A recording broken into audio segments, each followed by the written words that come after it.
अस्सलाम वालेकुम एवरीवन। कल शाम की चाय पे मैंने ये पिज़्ज़ा बन्स बनाए थे।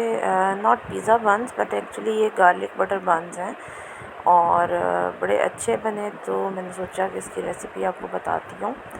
इसके लिए हमने पहले मैदा गूंदना है, उसमें यीस्ट डालनी है ताकि वो साइज़ में डबल हो जाए।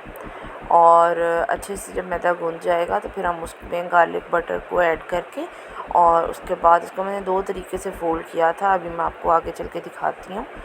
फ़र्स्ट ऑफ़ ऑल हम यहाँ पर 4 कप मैदा ले रहे हैं, उसमें तकरीबन 3 टीस्पून के बराबर हम यीस्ट डालेंगे और इसमें 1 चम्मच इसमें चाय का मैंने नमक डाला था और इसमें तकरीबन 2 चाय के चम्मच जितनी इसमें मैंने दानेदार चीनी जो होती है वो डालते हैं।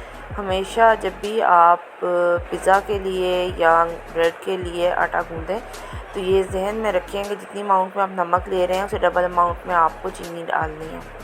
अच्छा, उसके बाद मैंने यहाँ पे 2 चम्मच ड्राई मिल्क पाउडर लिया था। ये ऑप्शनल है, आप चाहें तो डाल सकते हैं, चाहें तो ना डालें, फ़र्क कुछ ख़ास नहीं पड़ता, सवाए इसके कि थोड़ा टेस्ट जो है इसका अच्छा आएगा। मतलब अगर आपके पास नहीं है तो आप इसको स्किप भी कर सकते हैं, या इसकी जगह आप ये कर सकते हैं कि आप नीम गर्म दूध से जो डो है उसको गूंद लें। तो इसके अलावा 3 टीस्पून के बराबर हमने यहाँ पे यीस्ट ली थी और उसके बाद हमने इसमें थोड़ा सा ब्रेड इम्प्रूवर इतना समझ लें कि तकरीबन ये 1 चुटकी जितना था, ये 1/8 टीस्पून से भी कम था। तो इसको हमने डाला है। ब्रेड इम्प्रूवर डालने से ये होता है कि जो ब्रेड है वो बड़ी सॉफ्ट और बड़ी फूली भी बनती है। तो लेकिन अगेन अगर आपके पास ब्रेड इम्प्रूवर नहीं है तो आप इसको स्किप कर सकते हैं।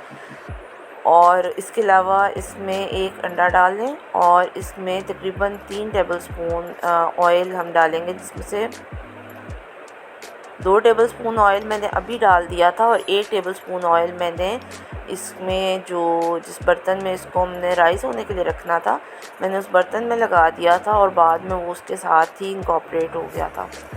तो बस ये सारी चीज़ें डाल के तो मशीन मैंने ऑन कर दी है और इसके बाद नीम गर्म पानी से मैं इसको गूँधूँगी। नीम गर्म पानी मैंने अलहदा सॉसपैन में गर्म किया था, बस इतना गर्म हो कि आपकी फ़िंगर जो है वो उसका टेम्परेचर बर्दाश्त कर सकती हो। तो हम इसमें ये थोड़ा थोड़ा करके पानी जो है वो डालते जाएंगे और उसके बाद ये इसमें आटा जो है ये गूंथता जाएगा।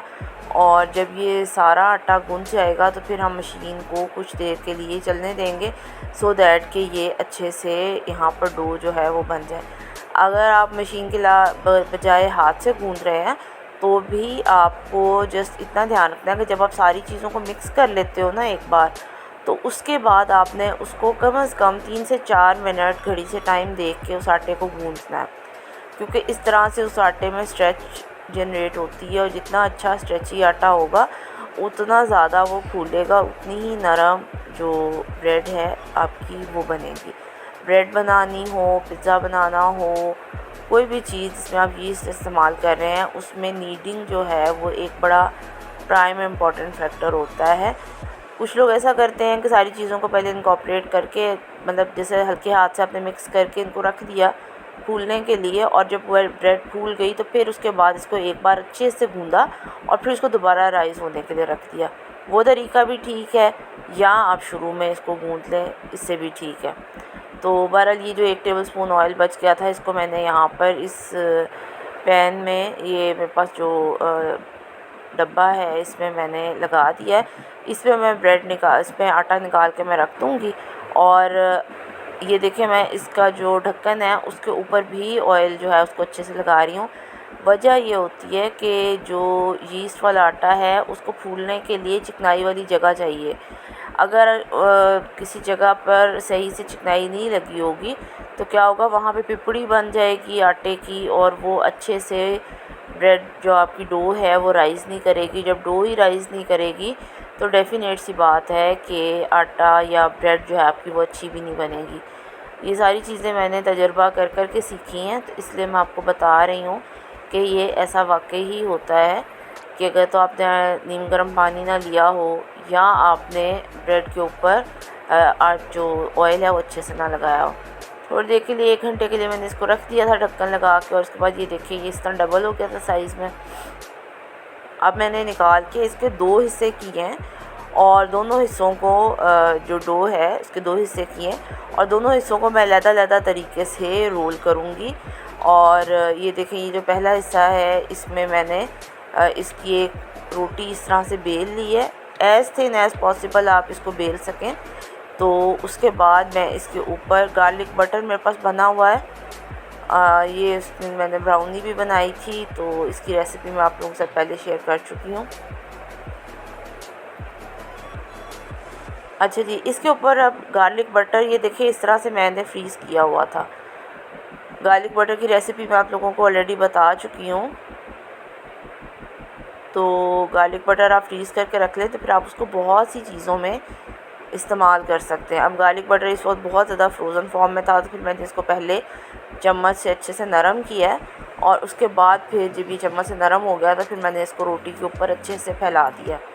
अब ये जो 3 से 4 टेबलस्पून के बराबर गार्लिक बटर था, ये दोनों जो पूरी की पूरी जो डो थी उसमें इस्तेमाल हो गया था। मुझे इसके अलावा और इसमें से बटर निकालने की ज़रूरत नहीं पड़ी। तो ये देखें इस तरह से मैंने हर तरफ बटर जो है वो फैला दिया है।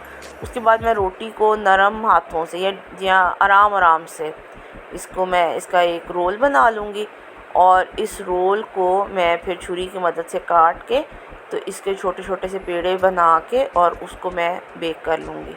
ये तरीका भी ठीक है, आप चाहें तो इस तरह से बना लें शाम की चाय के साथ, या आपके घर कोई मेहमान आ रहे हों तो डिनर रोल्स की सूरत में ये बड़ी अच्छी डिश बनती है। और ख़ास तौर से जब ये फ्रेशली बेक्ड होते हैं तो फिर इनकी खुशबू और इसका जो फ्लेवर है वो बहुत ही ज़्यादा अच्छा आता है। तो बहरहाल ये इस तरह से मैंने काट लिए हैं। उसके बाद मैंने पिज़्ज़ा पैन में या जो भी आपके पास बेकिंग डिश है उसके ऊपर ऑयल लगाया, और उसके ऊपर मैंने ये सारे जो रोल्स हैं इनको मैंने रख के उनके ऊपर मैंने थोड़ी थोड़ी चीज़ जो है वो छिड़क दी है। चीज़ अगर आपको दिल करे तो छिड़कें, ना दिल करे तो ना डालें। आप इसको एज़ इट इज़ भी बेक कर लें तब भी इसका फ्लेवर और इसकी जो टेस्ट है वो बहुत अच्छा आता है। तो बस मैंने इसके ऊपर थोड़ा सा चीज़ जो थी वो छिड़क दी थी, और ये तो जब बन के निकले तो मुझे इनकी पिक्चर बनाने का टाइम ही नहीं मिला, क्योंकि ये इतनी हाथों हाथ ले लिए गए और खा लिए गए फटाफट। जो दूसरे वाला मैंने बनाया उसकी फिर मैंने पिक्चर्स बनाई थी। तो लेकिन ये है कि ये भी बहुत अच्छा बना था। इस तरह से देखिए थोड़ी थोड़ी चीज़ आप ऊपर से फैला दें, और उसके बाद इसके ऊपर हल्की सी कुटी लाल मिर्च और कोई भी आपके पास मिक्स हर्ब्स हों, या आपके पास ओरिगानो हो, या और कुछ नहीं तो थोड़ा सा ड्राई पार्सले ही हो तो वो आप इसके ऊपर छिड़क दें। तो इससे भी, और इसके बाद इसको आप गरम ओवन में, पहले से गरम किए हुए ओवन में आप इसको बेक कर लें। तकरीबन बेकिंग का टाइम भी तकरीबन 10 से 15 मिनट है, और जब ये ऊपर से सुनहरे हो जाएंगे तो आप इनको निकाल लें, और इनको मतलब बहुत अच्छा और बड़ी अच्छी खुशबू के साथ ये बनते हैं। अच्छा जी, जो दूसरी वाली फ़ोल्डिंग थी वो मैंने इस तरह से की थी। मैंने जो उसका पिज़्ज़े का जो पेड़ा था आटे का, उसको मैंने इस तरह से फ्लैटन कर लिया पहले, और उसके बाद उसके ऊपर मैंने इस तरह से गार्लिक बटर जो था वो स्प्रेड कर दिया अच्छे से हर तरफ। तो गार्लिक बटर आपने अच्छे से लगाना है, और अच्छे से लगाने का मतलब ये कि इतना ज़्यादा भी नहीं लगाना कि जब आप फ़ोल्ड करें तो ये साइडों में से निकलना शुरू हो जाए, लेकिन इतना कम भी नहीं लगाना कि जगह जो है वो खाली रह जाए।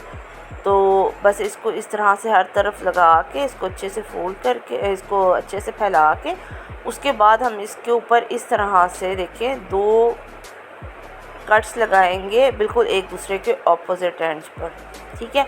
और उसके बाद जिस जैसे मैं फ़ोल्ड कर रही हूँ एक के ऊपर दूसरा करके आप इसको इस तरह से स्क्वायर फॉर्म में फ़ोल्ड कर लेंगे। इससे क्या होगा, इसमें लेयर्स जो हैं वो बन जाएंगी। जैसे आपने क्रायसेंट्स कभी खाए हों तो उनकी भी इसी तरीके की फ़ोल्डिंग होती है, जिसकी वजह से उनमें लेयर्स जो हैं वो जनरेट हो जाती हैं। फ़र्क सिर्फ इतना है कि क्रायसेंट जो हैं उसमें हम बटर जो है वो अनस्वीटेंड लगाते हैं, यहाँ हम गार्लिक बटर लगा रहे हैं, और क्रायसेंट्स जो हैं उनकी अपनी एक टिपिकल सी शेप होती है, और यहाँ पे हम इसको बंस की सूरत में बना रहे हैं। तो बस ये यहाँ पर हम इसको इस तरह से अच्छे से फैला लेंगे और इसको बेलने की पहले हाथ की मदद से मैंने इसको फैलाया जितना मुमकिन हो सका, और उसके बाद मैंने इसको बेलने की मदद से अच्छे से फ्लैटन कर लिया। अच्छा जी, इस तरह से आपने रोटी को फैला लिया, ठीक है। इसके बाद अब आपने इसको बहुत ज़्यादा नहीं, इसको बहुत पतला नहीं बेलना, बस इतना जितना कि आप इसको इजीली स्ट्रेच कर सकें उतना आपने इसको फैला लेना है। क्योंकि अगर आप बहुत ज़्यादा इसको बारीक बेलने की कोशिश करेंगे तो क्या होगा कि जो आपने बटर लगाया था वो सारा साइड्स में से बाहर निकल आएगा और एक बहुत ही ज़्यादा मैस जो है वो क्रिएट हो जाएगा। तो बस अब इसके ऊपर हम मोज़रेला चीज़ या जो आपके पास पिज़्ज़ा चीज़ होती है वो थोड़ी सी इसके ऊपर फैलाएंगे। आप ज़्यादा ज़्यादा भी डाल सकते हैं, लेकिन मैंने बहरहाल इसमें थोड़ी सी ही डाली थी। और उसके बाद मैंने इसको काट के और इसको रोल्स की सूरत में रोल कर लिया था और उसके बाद मैंने इसको बेक कर लिया था। क्योंकि इतनी चीज़ का मेरा मकसद सिर्फ इतना था कि इतनी चीज़ हो जो कि उसके किनारों में से बाहर ना निकले। लेकिन बहरहाल अगर आपका चीज़ का फ्लेवर टेस्ट थोड़ा ज़्यादा आप लोगों को चाहिए, घर में किसी को पसंद हो, तो आप थोड़ी इससे डबल अमाउंट में भी डाल सकते हैं। इसके बाद हमने थोड़ी सी कुटी हुई लाल मिर्च जो है वो छिड़क दी ऊपर इसके फ्लेवर के लिए, और इसके बाद हमने इसको छुरी की मदद से स्ट्रिप्स की सूरत में काट लेना। अब देखिए इस तरह से स्ट्रिप्स की सूरत में आप इसे काटेंगे। उसके बाद आप इसको इस तरह से हल्के हाथों से फ़ोल्ड करते जाएंगे। फ़ोल्ड करने के बाद ये देखिए आपके पास इस तरीके के बंस जो हैं वो रेडी हो जाएंगे। इनको आप एक ग्रीस की हुई बेकिंग ट्रे में लगा के और इनको आप इसमें रख देंगे और उसके बाद कुछ देर के लिए इनको पड़ा रहने दें। 5 से 10 मिनट में ये डबल हो जाते हैं साइज़ में, और उसके बाद आप इसको ओवन में रख के तो बेक करें और इन्जॉय करें शाम की चाय के साथ या सुबह नाश्ते में भी। और इसी तरीके से अगर आप गार्लिक बटर नहीं यूज़ करते तो सिंपल स्वीटन बटर यूज़ करते हैं तो आप नाश्ते वाले जो ब्रेड रोल्स हैं वो भी बना सकते हैं इससे।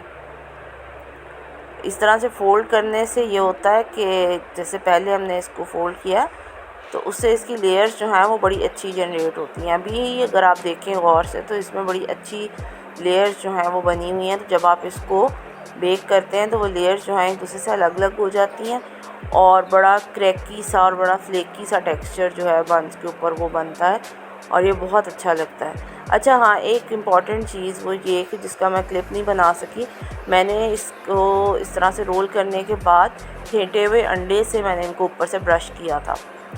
जो पहले वाले डिनर रोल्स थे उनके साथ भी मैंने यही किया था और इनको भी मैंने फेंटे हुए अंडे से ब्रश किया था। फेंटे हुए अंडे से ब्रश करने से ये होता है कि इसके ऊपर जो कलर है वो बहुत अच्छा आता है।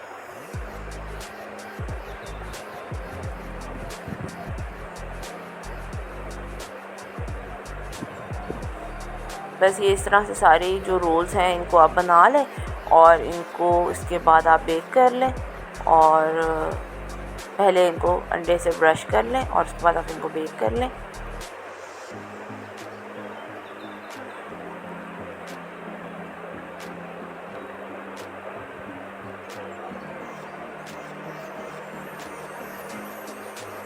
ये देखें जी, ये इसकी फ़ाइनल लुक थी। ये देखिए कितने फ्लेकी और इनमें कितनी लेयर्स जो हैं वो अलग अलग हैं और ये बहुत अच्छे और बहुत सॉफ्ट बने थे। आप इनको ज़रूर बनाइएगा और मुझे इसका फ़ीडबैक भी दीजिएगा। Thank you so much.